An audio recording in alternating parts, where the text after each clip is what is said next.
مردم همین ده هم معلوم است که یعنی در زمانهای پیش یکی از هنرهای صاحب احترام در بین مردم البته کسب آهنگری بود. آهنی جفت گفتن در کار بود. یا که مثلا توار، تیشه، دوست هر یک موسمی که مثلا که کار و بار سر میشید نیاز مردم به کسب آهنگری از زیاد بود و آهنگرها هم از جمله یعنی آدمانی با نفوذ به حساب میرفتن. از جمله در دهه ما تا امروز همون سلاله آهنگران تا امروز یعنی نبیرهای آنها هم هستند دوام دهنده همون کسب پدران که تا امروز هم بعضی حالتی هست که نیاز مردم رو یعنی اجرا میکنن. خب مثلا اگر که از گذشته از روی نقل‌های کلان سالان اگر یادآور شیم، شادروان استاد تویچی در همین وادی کم در کم آدمی بود که مثلا که از وی یگون کارد یگون چیزی نشانه نداشته باشه. همچنین اوستایی یعنی که هنرمندی که اصیل.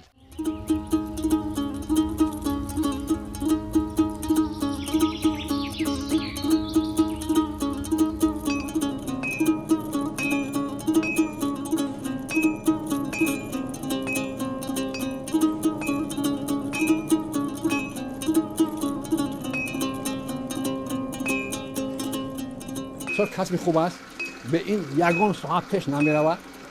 پدر ما پیش وقتی کلخوز بود همه کلخوزا آهنش راست میکرد میداد. خب کسب خوب است. باید هر یک آدم هنر اصلی کنه. من چیکار که میکنه هر یک خودگی دا باید یک اسباب ابزار باشه. اینا آهنگرا چیکار میکنن؟ خب پدر ما من همین همه ابزار خودش کردگی. من همین صندوق هست همین از خوکن بالای اصل آوردگی است. بالای اصل آوردگی. خب باید که فرزندان کسب ایخیدن بیاموزن. البته هنر خوب است. کار میکنی زندگی خوب میشه پیش میره. حاجت انسان بود میکنی. من همین توقیق میبینه. من همین همین از پدر موندگی سرش دویم کار میکنه.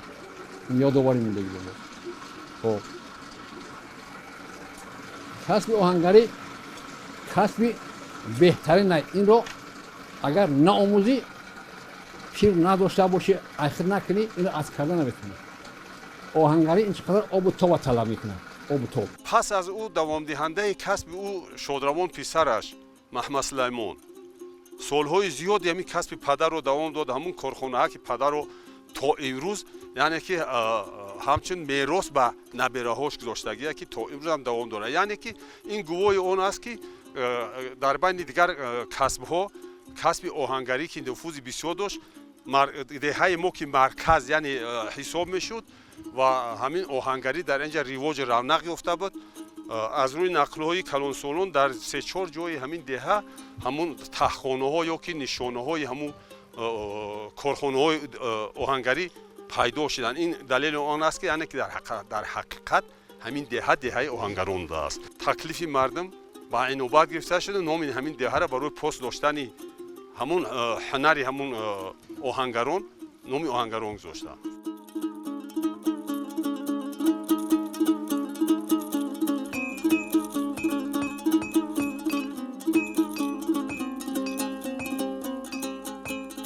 وقتی ما خودش کار میکردیم دائما آرزو میکرد میگفت که من که از این یک میگذرم اینه که آرزو دارم که همین کسب پسر اخیر کنم.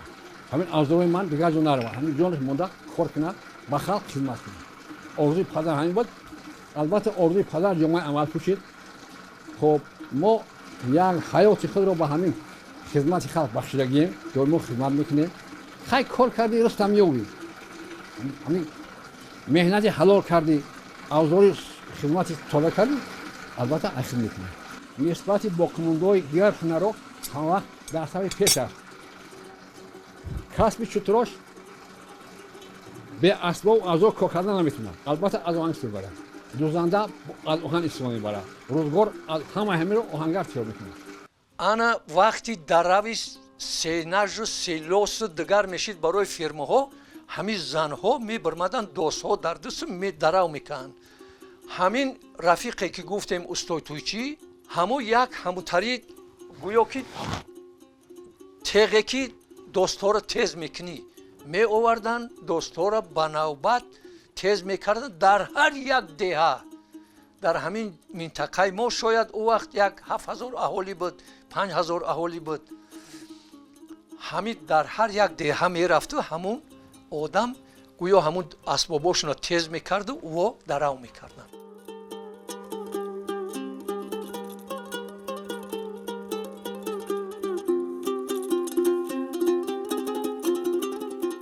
این نوم ایبان رفته دههای مزارش میفتن. انا که حاضر با قریب که نوم خچه گرفت گویا با برقرار کردن نومی آهنگرون.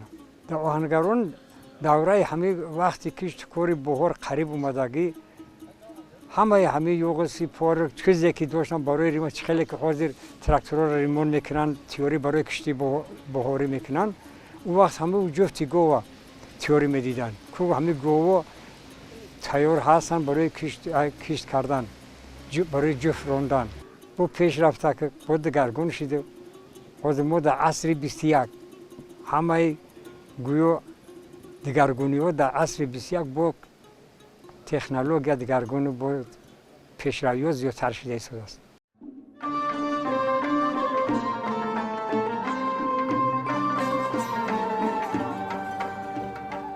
زیاده از 170 خوجگی استقامت میکند. خب انا مرکزی بگیم که مرکزی جماعت دیاد به حساب میرود. یعنی همه ساختارهای دولتی بیمارخانه منطقوی انا مکتب‌های زمانه‌ای بازاوی اداره حکومتی محل یعنی که دهه ما از وقت شب خیلی مرکزی همین جماعت بود و تا حاضر هم همین مرکز جماعت به حساب میرود. مردم شکرانه از آسودگی امنی تنجی از صلح استقلال یکدلانه زندگی دارند. آمادگی به کارهای بهاری با آمادگی دست وابسته به فرارسی موسم هر یک کس کوشش میکنه که یک گوشه دهه رو یک گوشه وطن رو آباد کنه.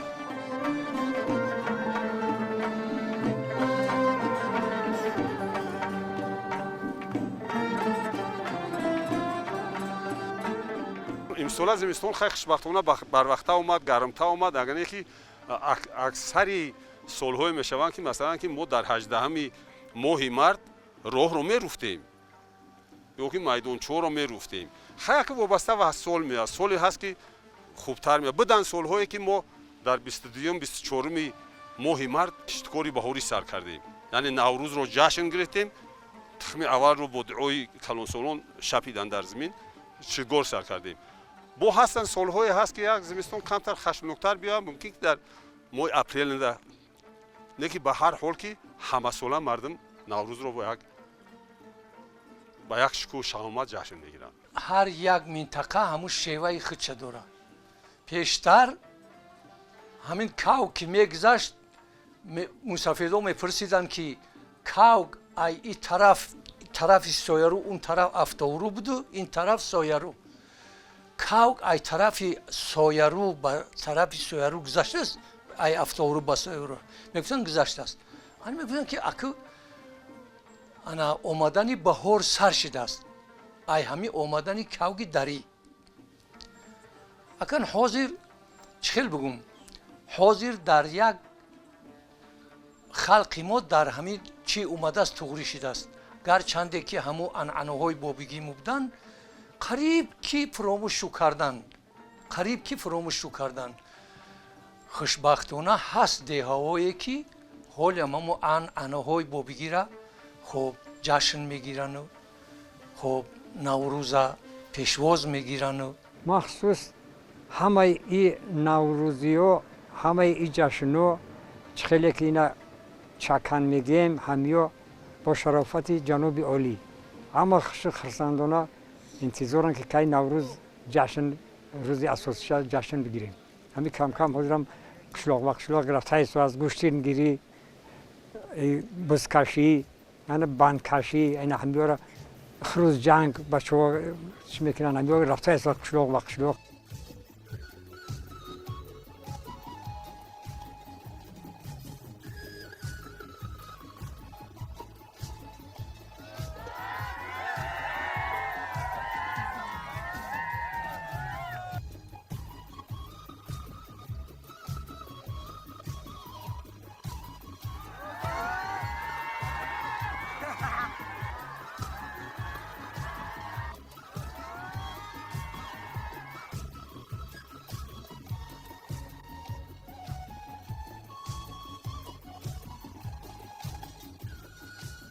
پشتا سمنک بسیار تابت نه سوزا میموندن سمنک میکردن دادگوی کلون کاشک میدوختن اینا خیلی اوتالا میکردن همه دم نوروزی میکردن بسیار تا اوقات پیشی جی سمنک بود نوروزی حاضر مینیم سمنکی دگدونی میگیم ایتا فاتیری میگیم سمنکی دگی میگیم او شنی مینیم ایش شنی مینیم و درجه اولیخ شروع مردم دهه ما اصلا در فرارسی جشن نوروز تیاری خوب میبینن مخصوصا از خوراک‌های ملی بیشتر استفاده میبریم که مثال با مهنتی خود به دست آمدگیان برای مثال میگیریم که گندم لوبیوگی ارد مثال سمنک سبزی سمنک میمونیم سمنک میپزن بیشتر از زمین خوراک‌های ملی استفاده میبریم مثال با مثل شیربرنج برای خوراک سحر کشک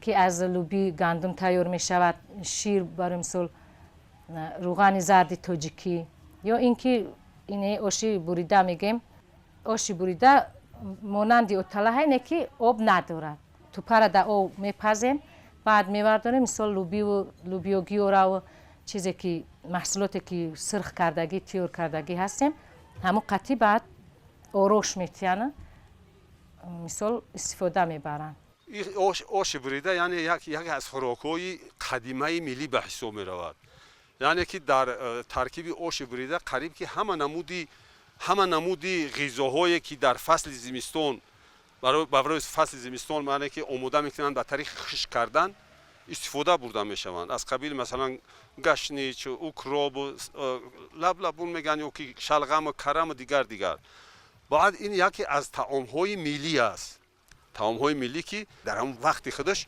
از اینا استفاده میبرن مثلا در عید نوروز حتما خوراک قروتاب آش بریده خوراک مثلا از همه معمول سمنک خب شیر برنج یو همه ها هستند و خوبی کار همین است که مثلا که نسل‌های جوان نسل‌های آینده آگاه میشوند که یعنی مردم ما ملت ما چنین خوراک‌های عنعنوی و قدیمی و یعنی که جشنی داشته است سمنک باشه سازه سمنک اول گندم میشوان تر میکنن مدتی یک هفته سبزش که بلند شد بعد میگردوننش با ماشینه میشوان و کرسون خیلی تیورش میکنن بعد در دگدونو میپزنش وقتی که جوش اومد قریب سرخشوی اومد بخی در چغدگ میگیرن در درونی دگدون میموننش بعد در درون دگدون تا سحر سرخ میشه سحر بعد تقسیمش میکنن در خونه ها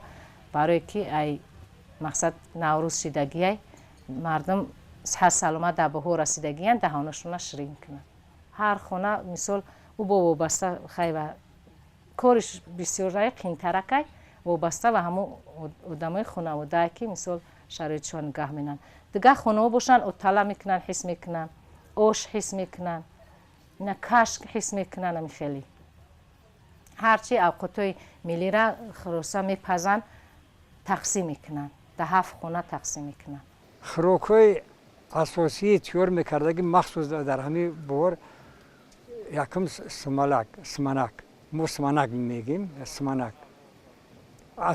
اتوله آش بریده آش توپا میگفتن این همه رو به هر نمود تیار میکنن کشک نمیدونم خود گردو میگن همون گردو طریق بود همه چیز در او بود ای دونه کدو دونه زردالو همه را 4 مغز در ارد میکردن از صوبای دستی داشتن و همون وقتی ارد میکردن در او علارش میکردن به حد و مزه بود همون حالی هم هست همون هست یک جوری با بسیار خوشگی و میکنن هم کورا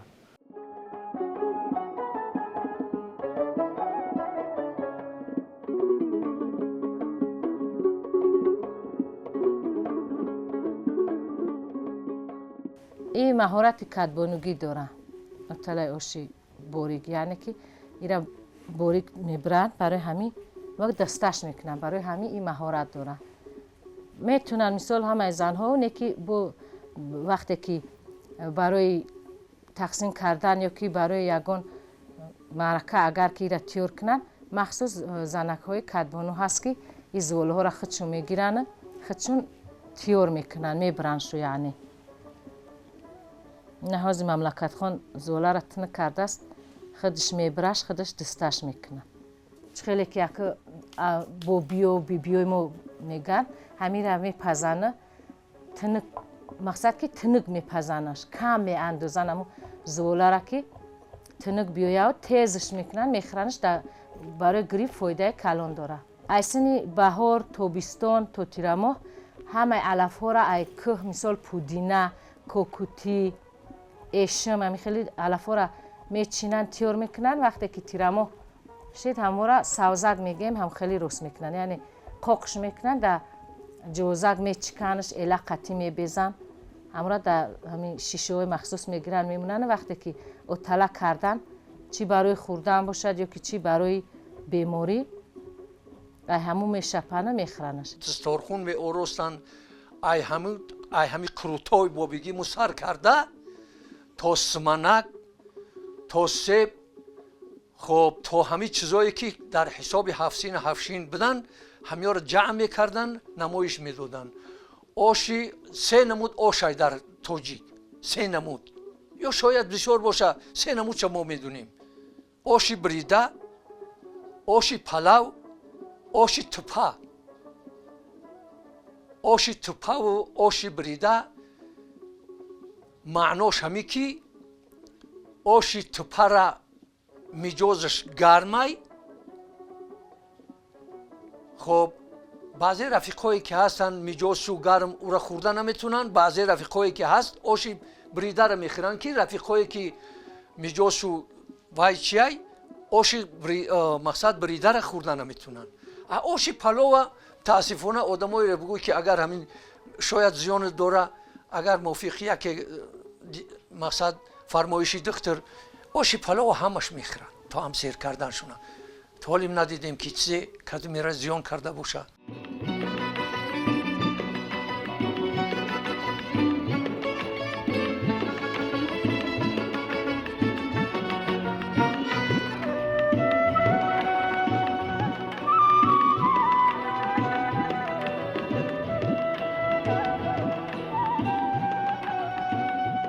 алакай деги мо тиёр шид оталара ина тупуҳора меандозем дег ҷӯш омад ва нияти тани сиҳат дили беғам хушунию хушвақтӣ бигзор тоҷикистони зебои мо ҳамеша обод бошад ҳамеша дар осмони софи тоҷикистон зиндагӣ кунем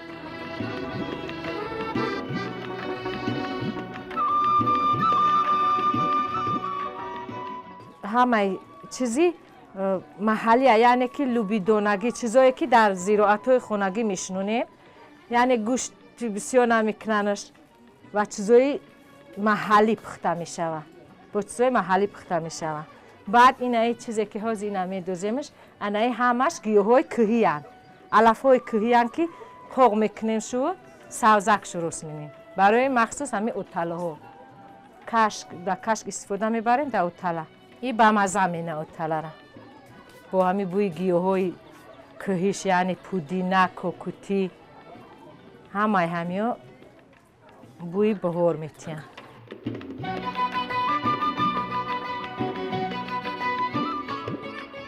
биё наврӯз дунёро дигар кун силоҳи ғусаро зеру забар кун табиат ҷашни шоҳаншоҳӣ дорад тамоми рӯи оламро хабар кун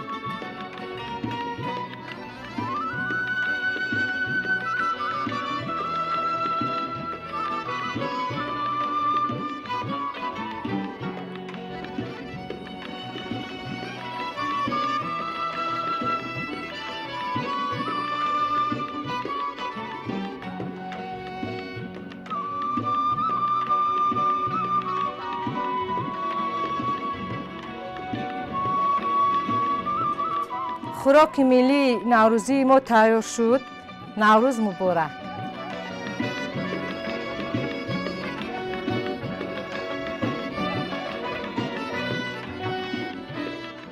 модарои мо ӯ давра агар хато накунем агар муқоиса кунем и хел шароити орду ове ки ҳозир ҳаст хубтар мешид мумкин ки беҳтарин қадбонӯ мешуданд не ки ба ҳамаи ҳамин нигоҳ накарда ба ҳамон масалан орди асёбиву ба дигар намуди шо беҳтарин шахсан дар назари ман беҳтарин қадбонӯ буданд. Масалан қилча мепухтанд, чапоти бисёртар, гурдача чӣ хеле маъмул аст, хоб хок фатир ё ки хас фатир, нонҳои масалан маросимӣ, нонҳои хирсандӣ, мавсимҳои хирсандӣ, туй, маросимҳои хирсандӣ, нонҳои масалан маросимҳои азодорӣ бо алоҳида мепухтанд.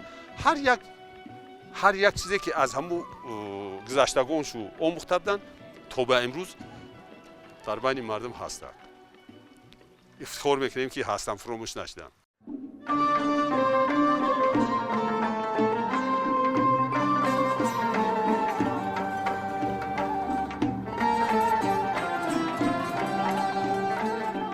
اینا قافتیر کرده هستیم برای روزی نوروز.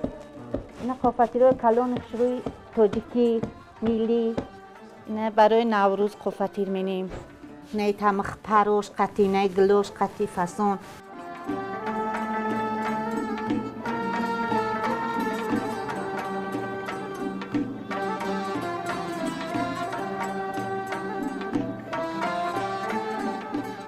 مادرامو نون پز بدن، مادرامو نون میپختن، نونی گندمی. در همین محله نونی گندمی میپختن، در اون محله در یک جایگاه میرفتی، در دیگه کوچه میرفتی، بوی نونی گندمی میزد، راحت میکردی، میفهمیدی که در فلان موضع نون پخته ایستادن. حاضر هم خیلی، لیکن اگه در همه خانه نبود او شرایطو حاضر بین، همه کدبانو، همه دانو، همه تونو، همه چیز ایده شومیویا. حاضر یک آدمی نمی طلبه های صنفی 11 خونی همین معلم حاضر بیارم بگم که آشی پلاو، یا چه بگم بریده، یا چه بگم که سمنک، یا چه بگم که فطیر مسکن، یا دیگرش بگم که قروتاو. آماده میکنن میارن در پیش میمونن. هم وقتای میده بودیم با همین اوچه هم و اپام و با هم روزای نوروز با هم تری کار میکردن. این خیمانی با در خونه های اشتمنام و قفتیر بسیار با شکرها و با خیلی های قفتیر میلی ما که به همه چیز میخریش. زنهای دیگه همش نون بسته، نون پخته میتواند، یعنی که خمیر میکنن یا که اردی سفید باشد یا که از گندمی باشد، بیشتر عرارش میکنن برای که خشخور میشوه، هم سبکه برای ارگانیسم فایده کلان داره. اردی گندمی همه را آمیخته میکنن، میشورن، آب، نمک، ارده استفاده میبرن. اگر که چپاتی و گردچه کردنی باشن بیشتر از همه ارده آب و نمک استفاده میبرن. اگر که کلچه یا که قفتیر کردنی باشن روغن، شیر قطعشون وای میکنن، همراه میکنن. زنکو جمع میشون، میبندن در وقت نوروز. همسایه جمع میشون، رنگی توی وره جشن میگیرن که نون میبندن. مثل یک کس کلچه روز مینه، یک کس قفتیر روز میکنن، دیگرش علو روز میکنن. خیلی در یک جایگی با یردم یک دیگر همون نونه میپزن.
بهار آمد، بهار آمد، بهاری مشک بار آمد، نگار آمد نگار آمد نگاری برد بار آمد زی سوسن بشنو ای ریحان که سوسن صد زبان دارد بدشتی آبی گل بینگر که پر نقشی نگار آمد گل از نرگس همه پرسید که چون بودی در این غربت همه گفتا خوشم زیری خوشی ها زیندیار آمد بنوشه پیش نیلوفر در آمد کی مبارک باد که خشکی رفت و زردی رفت و عمری پایدار آمد.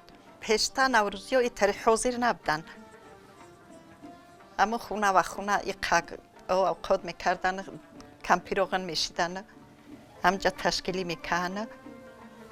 این حاضر کردن ای دوره تنجی و این دوره آبادی همه گشید. این در مکتبا میشه و در قشلقا میشه و همه نوروزی ها شروع و همه شروع توی حاضره و این دخترها و بچه ها و همه یک جایی نمیگذرونیم. آخی این مال یه بخمل او روز کلنم گرفت در کرپا گفتم آنها را در او در ما کرتا میکیم کرتای پیش ما همی بد بخملوی گلدوری حوز کرپاشو مینن اینم تری کرتا می پوشیدیم کرتاهای ساتین می پوشیدیم دو کشول می گفتن کرتای دو کشولی می پوشیدیم این می تری یک عروس چند کرتای دوش رو می پوشیده شمورا با ای قیش دروز و کتاه می پوشیدن که دیور بوشن دیور بیوین آنم کرتا را همه می پوشیدی می بردند. اینی قپخته در سرت یک نمال کلون بود در روی اوپرت افتگی و حاضر دخترها این است اینی لقوی شروع و اینی تا چکن اطلس ها خیلی که امی چکن ای همو دوره ها هم بده خیلی و این شروع حاضر دختگی نبودن. شویک شویک شویکش خاله ای سر شویکش شویک شویک شویکش خاله ای سر شویکش آسته بزن شانه رایه نکنه یک مویکش آسته بزن شانه رایه نکنه یک مویکش ای آچه ای جان الهی الهی کردم خاکی سری کوچتک الهی کردم 18 سری سال خانه توانی کردم امروز میرم خانه خالی کردم شویک شویک شویکش خاله ای سر شویکش شویک شویک شویکش خاله ای سر شویکش آسته بیزن شانه رایه نکنه یک مویکش آسته بیزن شانه رایه نکنه یک مویکش همه ای خوشبختی و خرسندی تاجیکستان همون تنج باشی من همی خارجی ها را مول میگم میبینم ای خارجی ها گپ میزنه ای تاجیکستان گپ میزنه همون جای خارجی را نشون میتن منوروی گرفتگی را باور کنی گریم اینم میگم بین که بوچ خیلی انسان و خیلی دولت ها بوده است شکری تاجیکستان میگم گریونو میخوام شکری تاجیکستان شکری جناب عالی. از زمان پیشینه اگر گویم عنعنه‌های نوروزی تا امروز یعنی که باقی موندن مثلا عنعنه‌های نوروزی که پیش بود مثلا بزکشی گوشتینگیری این رسم شده است در بین دیه‌ها در بین محله‌ها خب انا آتشپری یعنی که تو حاضر هم هست خیلی از بالای یعنی گلخند پریدن الوانجک میگیم که حلسواری میشوه بازی‌های ورزشی حتما بازی‌های ورزشی در هر یک محله در هر یک حتی قریب یک ماهیگه دوام میکنن پس از نوروز مسابقه‌های ورزشی از طریق مثلا گوشتین فوتبال والیبال و دیگر نمودهای و بندکشی خروس جنگ حتما ایو هستند بندکشی خروس جنگ مثلا چیزایی که همو عنعنه‌های پیشینه هستند تا حاضر باقی موندگی هم. نوروز و نوبهار است گل در میان خار است غنچه دهان گشاده بلبل چه بیقرار است. نوروز به نوبهار کی میبینم گلها رو به 6 قطار کی میبینم گلها رو به 6 قطار در فصل بهار دنیا رو به یک قرار کی میبینم.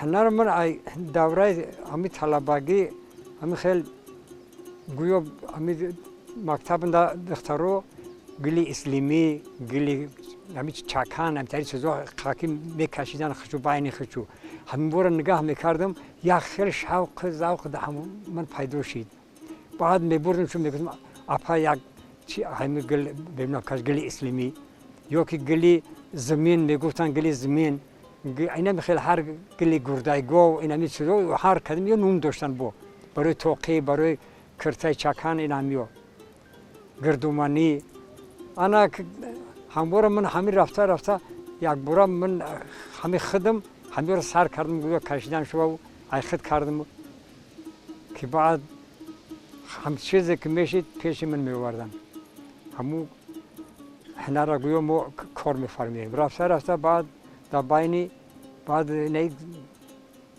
دیگر نمودوقتی با نقاشی و کندکاری و یعنی یون با قایی کار کردیم خیلی شگر خیلی کار کردیم بخیر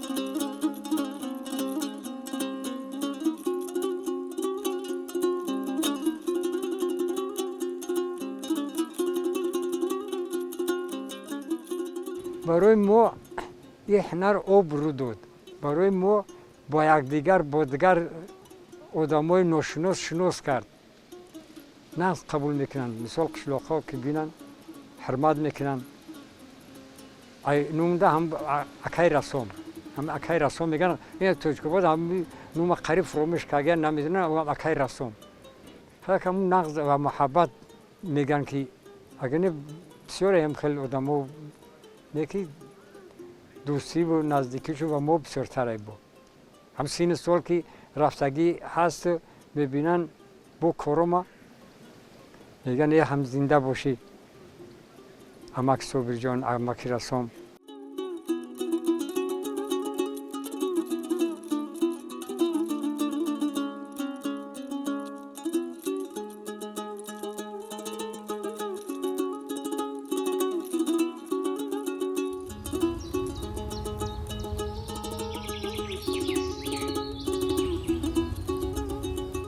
درختی دوستی بینشون که کومی دل ببر آورد نهالی دشمنی برکن که رنج بیشمر آورد این نسبت همی گویا همچون شعار تاجیک‌های ما های تاجیکستان ما ای پرزیدنت ما همه تغییر میگیره در همه تاجیکستان ما یا چند سال پیش که گفتگیان همه اومده در ما تغییر شده در تاجیکستان ما وطن عزیز ما